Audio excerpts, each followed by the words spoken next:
Hi everyone, and thanks for joining me. Today we're going to be embroidering these cute little puppies. I found these at Target. They're in the Valentine section, and I thought they were just perfect for Valentine embroidery. They remind me of the bunnies we do for Easter. So let's get started.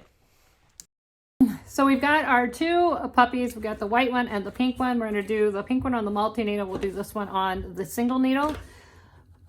How I hoop these is going to be the same for either one, so I'm only going to show hooping it once. You're going to need some water-soluble topping, a pen, and I'm going to use some sticky adhesive spray, temporary adhesive spray. I've got a ruler, I've got some straight pens. So I've got a piece of tearaway. I'm going to hoop that in my 5x7 hoop. Just like so. To orient your hoop so that the side that's going to be facing out is facing you. The next thing you want to do is I'm going to mark my centers just to give me some kind of straight reference.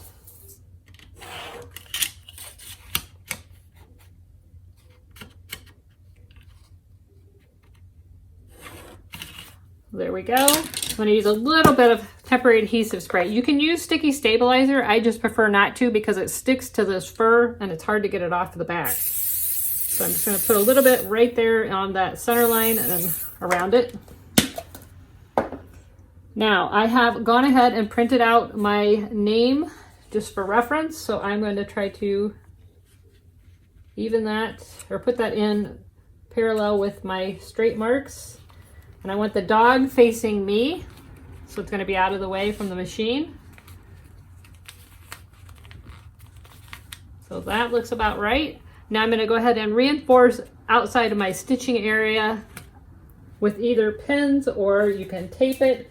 I think I'm just going to tape it down.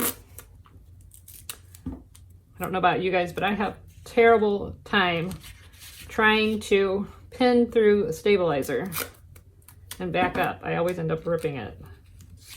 So just keep your tape outside of your stitching area.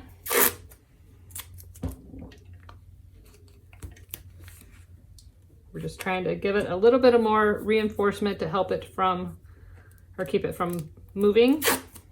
So I want to point out that you don't have to use the printout. I use it strictly until I get it over to the machine just to make sure that I know which way it's supposed to be rotated. Nice and secure. And the name is going to fit just about like so. All right. Before I stitch this, I'm going to add a piece of water-soluble stabilizer on the top. So I'm going to go ahead and remove my name and put this on. I think I'll just tape that down as well. So now I have the ear nice and secure. It's covered with the water-soluble, and then this is where my name is going to fit. And again, whether I was doing the single needle or the multi-needle, I would start out with this exact same setup. I can try to center that a little better, or I think I'm just going to go up a little. All right, let's go over to the machine. All right, so here we are at the embroidery machine. I'm just going to click on the USB. I'm going to find my design. I'm going to click set. I'm going to rotate it 90 degrees. That looks good. I'm going to click OK. I have the camera here. I can click the camera and it will rescan it. Okay. So it's scanning my frame. And it's showing me the picture of the ear, and I can see my design right on it. If I need to make any adjustments, I can do so. I could move it up a little bit, down. I can move it any way I want. I'm going to click Edit End.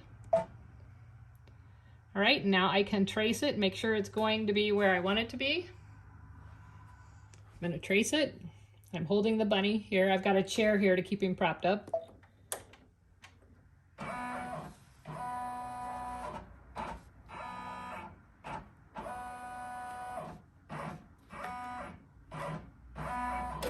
I actually think I'm going to move it down just a little bit and trace it one more time.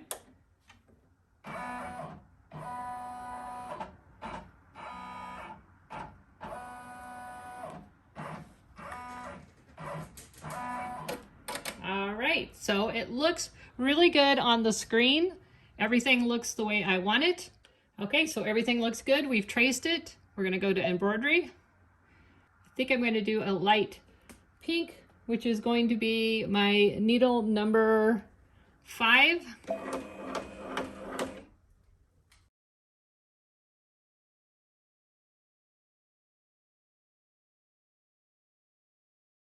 All right, so now let's use the single needle and we'll do the dog ear for ace, and we're going to use the JANOME 500E single needle machine.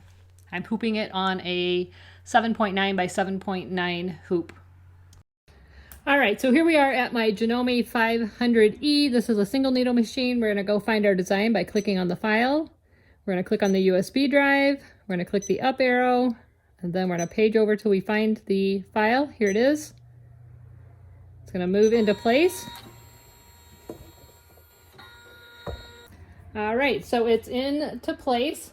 Again, we don't have this right at center, but we're going to use that crosshair on our printout as our center. So we're going to click OK.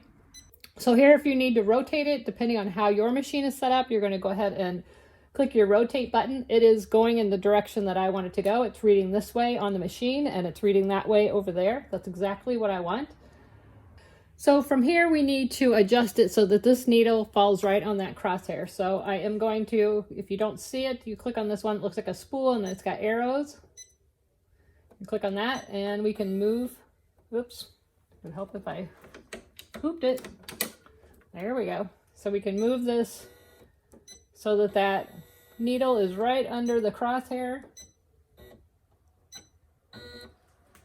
That looks really good. All right, so we're ready to go. I'm going to go ahead and remove my printout. Make sure your stabilizer and your water soluble is out of the way. It's not going to get stuck. All right, everything looks good. We're going to put the presser foot down and we're going to hit start. I'm going to stop it. I'm going to trim that little piece and let it finish.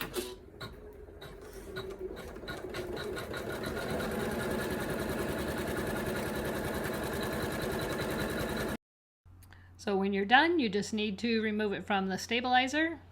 And a little trick, if you remove this very gently, you can put a piece of sticky stabilizer on the back of this stabilizer and reuse it. So I'm just removing the water soluble, and then I'm just going to gently remove the ear.